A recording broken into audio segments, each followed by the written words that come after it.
solution was produced, we added ethidium bromide to it.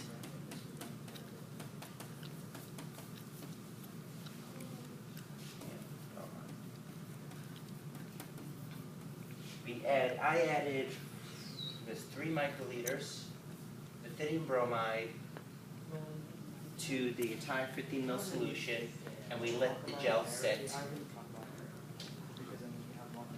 for about half an hour for it to solidify. Let's throw the gel over here. Now, when we made the gel, we used a cone so we can reduce these little slits in the gel. Now, in the meantime, we had you guys dilute your DNA with, well, further dilute your digestion with a loading buffer.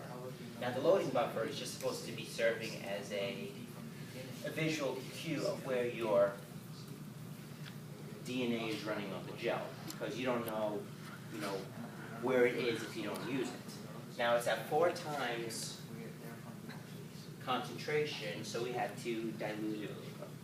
My bad, not 4 times, it was 6 times concentration, so we had to dilute it properly. So that's why we had to add 4 microliters of the buffer of this loading dye, my bad, it's a loading dye.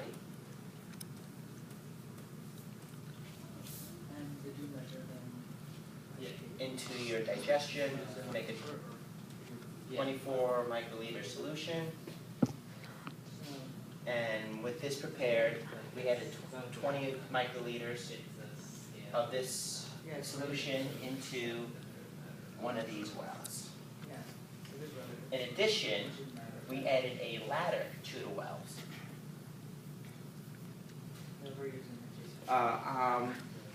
Now, it depends on which 2 gels you're going to look at.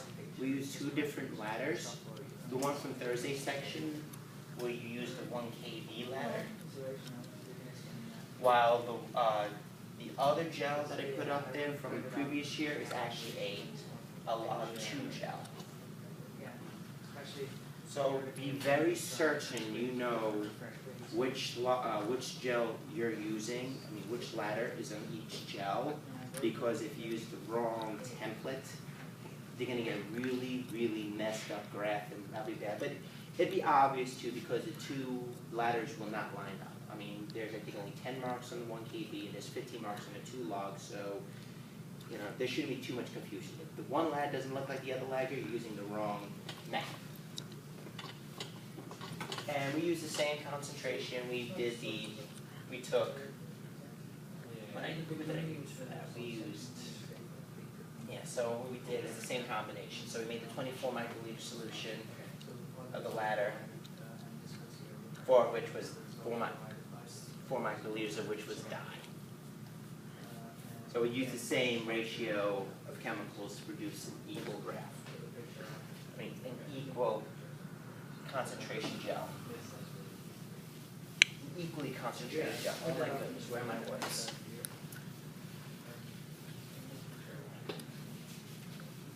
Alright, so now we have our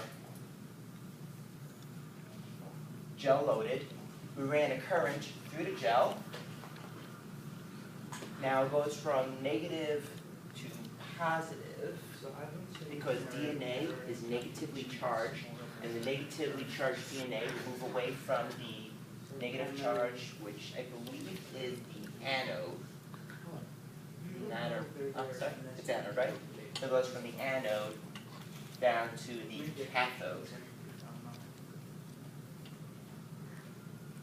Because DNA wants to be moving towards stuff that's positive. It doesn't. It's like putting 2 magnets together. Negative, negative doesn't go together. Negative, positive goes together. So it's the same sort of logic. So DNA will go down here. In our ladder, we will get a multiple set of bands, and in our sample, you will get either 1 if you had A as the unknown, or 2 bands if you had any of the other 2, any of the remaining 5 unknowns. Now, we can't visualize the gel right away, so what we needed to do was take this gel next door to the UV box and fluoresce UV light. And that's because of the ethidium bromide.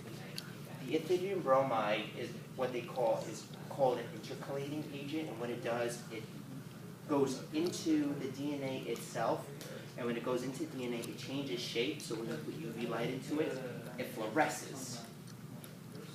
So this gives you a visualization exactly where all your DNA is in the gel, and that's why you will get something like the ladder and your samples, or however, wherever any sort of DNA is located. Now is the important part, is the graphing feature of this. Now for your lab reports, what you guys need to do is produce a graph. Now your graph is just going to be purely based on the ladder. So everybody's going to have a similar looking graph. They won't be identical because I know everybody's probably using a different ladder, and you won't probably use the same number of points. Now for the graph, a minimum of 5 points are required to get at least a decent graph. The more, the better, but at least 5. Now, your graph is, if you're doing it right, will look like this. It'll be a negative slope downward, and it needs to be linear, so no log, no exponential, nothing like that. Just looking for a linear line graph.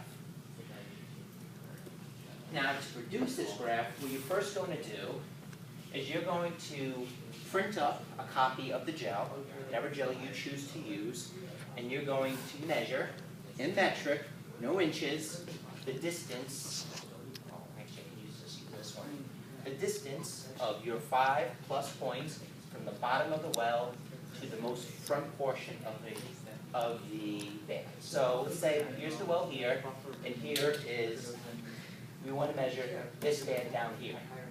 So you're going to measure from the bottom of the well over here, all the way to the very front of it over here.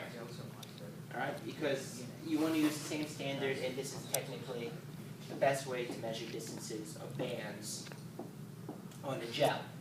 So you're going to get a measurement, let's say it was 2 centimeters.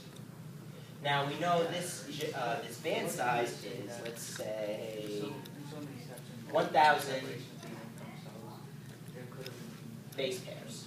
So 1,000 B or 1 KB. Remember, if you see K, talk about DNA, that means 1,000. So 1 KB is 1,000. 10 KB will be 10,000. So just make sure you get them all down to base pairs, so it'll be easy.